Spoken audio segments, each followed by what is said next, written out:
Sure, please. Այսօր Միսկի խմբի ամերիկացի համանախագահը 6 կետերից բաղկացած փաստաթուղթ ներկայացրեց Լեռնային Ղարաբաղի կարգավորման հետ կապված։ Նպատակը որն էր, ինչու հիմա։ So today the US Minsk group co-chair presented a document which included 6 elements about NK process. So what was the objective of that document and why, how you can explain the timing of that? Well, Ambassador Warlick is the U.S. Representative to the Minsk Group co-chairs. He's our co-chair. Դեսպան Որլիկը Միացյալ Նահանգների ներկայացուցիչն է Մինսկի խմբում ԵԱՀԿ. And he made a speech this morning, a U.S. policy speech in Washington this morning, Washington time, afternoon Yerevan time.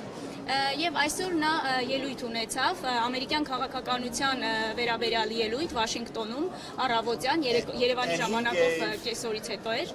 And he had three reasons for doing the speech now. Եվ այժմ այդ ելույթը ներկայացնելու համար նա 3 պատճառ ուներ. First, May 14th, as you know, is the 20th anniversary of the ceasefire of Nagorno-Karabakh conflict. Առաջինը մայիսի 14-ը հրադադարի ստորագրման ամսաթիվն է Լեռնային Ղարաբաղի հետ կապված, շատ կարևոր պահ է դա.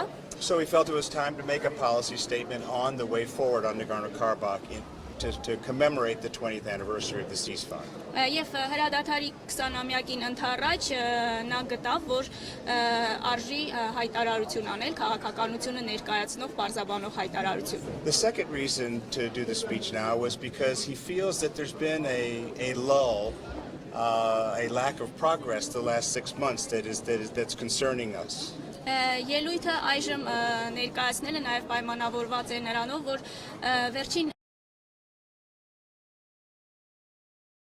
6 ամիսների ընթացքում անդորժ է, առաջընթաց չկա գործընթացում. So through the speech he tried and he hopes that he's been able to give a bit of a boost to the negotiating process. Այս ելույթով նա հուսով է, որ կկարողանա բանակցային գործընթացին նոր լիցք հաղորդել. And the third reason is the policy goal of the speech today. Եվ երրորդ նպատակը այդ ելույթի քաղաքականությունը ներկայացնելու նպատակն է. And the goal of the speech today was to encourage the parties to the conflict, the governments and the people to differentiate. I'll explain what that means in a minute, but the key word is differentiation.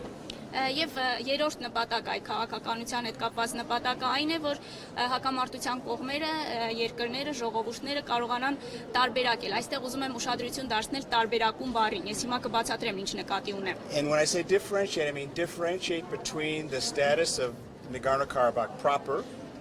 Եվ երբ ասում եմ տարբերակել, ես նկատի ունեմ Լեռնային Ղարաբաղի բուն կարգավիճակը and the territories surrounding Nagorno-Karabakh. Different status, different outcome as we negotiate the final solution, the peaceful solution. Եվ Լեռնային Ղարաբաղի հարակից տարածքների կարգավիճակը, տարբեր կարգավիճակներ, տարբեր արդյունքներ, երբ բանակցային գործընթացը ընթանում է. Because it's our impression that both capitals, both governments, both people, including Nagorno-Karabakh, are beginning to mix up, are beginning to treat all the territories in Nagorno-Karabakh like they're the same. They're not the same. They're very different. The outcomes will be very different.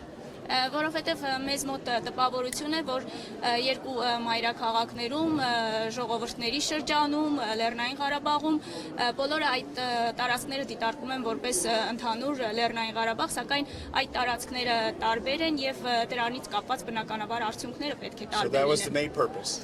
Դրանք են եղել հիմնական պատճառները. Mr. Ambassador, Media Max News Agency.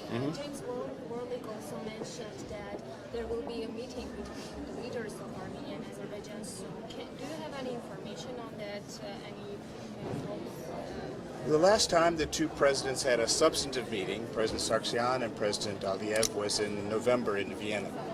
Հարցը վերաբերում էր դեսպան Որլիկը նաև նշել է, որ երկու նախագահների միջև Հայաստանի եւ Ադրբեջանի շուտով հնարավոր է հանդիպում, ինչ տեղեկություններ կարող է ավելացնել դեսպանը.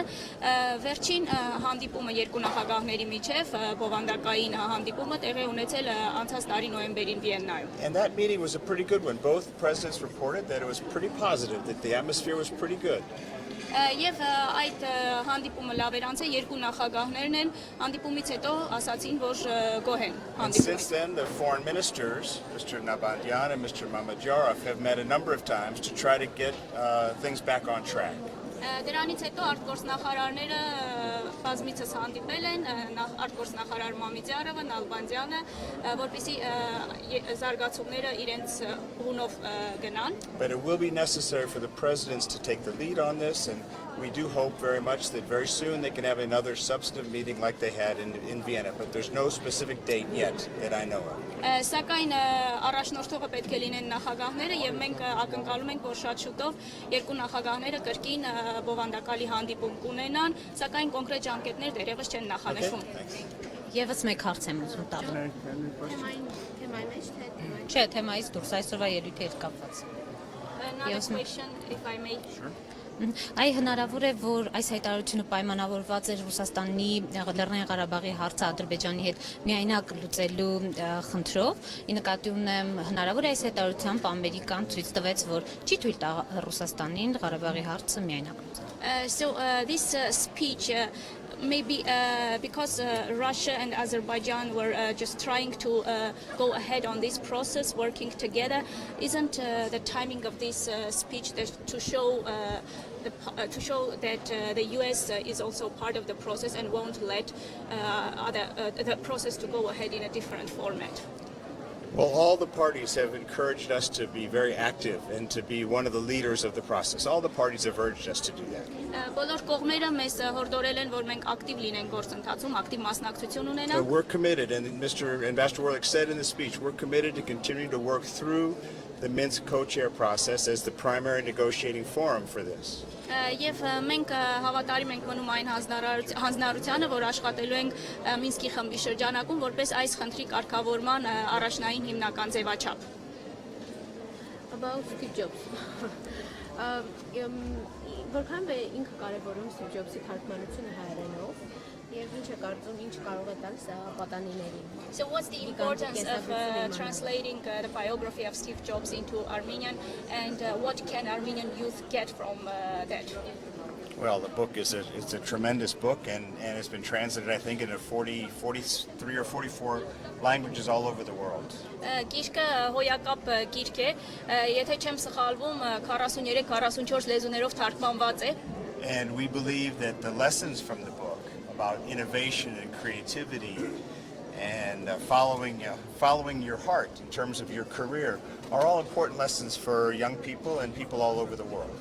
Եվ գիրքը գրքի ուղերձները նորարարության, ստեղծարարության վերաբերյալ եւ նաեւ երբ ձգտում ես քո մասնագիտության հարցում քո սրտի թելադրանքով ես առաջնորդվում, դրանք կարծում եմ շատ կարեւոր ուղերձներ են երիտասարդների համար։ And certainly the Armenian people are as creative and inventive as any people in the world. So I think it's a really important book, and I think Armenian people will be interested in the book. That's the reason to do it. I think the Armenian people will be interested in the book.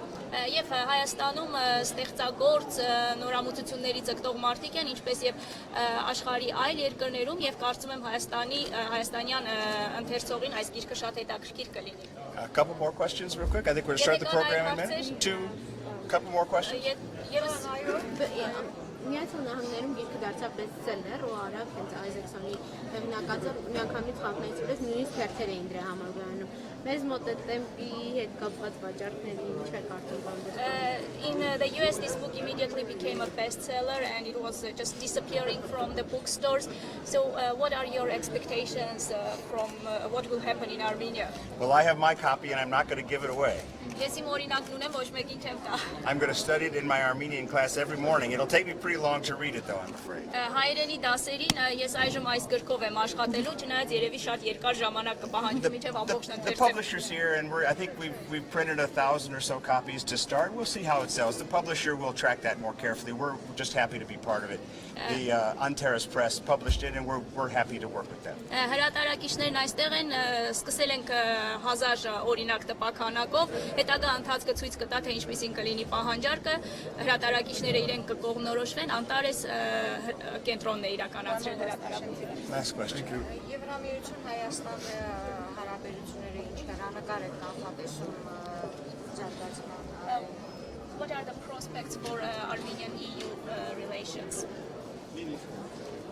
Well, both sides, the Armenian side and the EU, have publicly committed to continuing the process, and we're very supportive. The U.S. is very supportive of that process.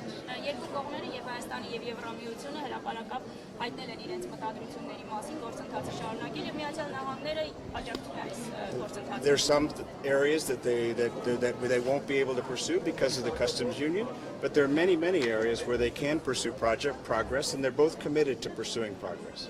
Որոշ ուղղություններով աշխատել չեն կարող մաքսային միության հետ կապված, սակայն կան նաև բազմաթիվ այլ ուղղություններ, որոնցով կարող են աշխատել։ And that's a good thing. I think the Armenian people want that, and I hope everybody will encourage that. Դա լավ բան է, հայ ժողովուրդը ձգտում է դրան եւ կարծում եմ բոլորը կխրախուսեն այդ Thank you. գործընթացը։ Thanks everybody. Thank you for coming tonight. Appreciate it.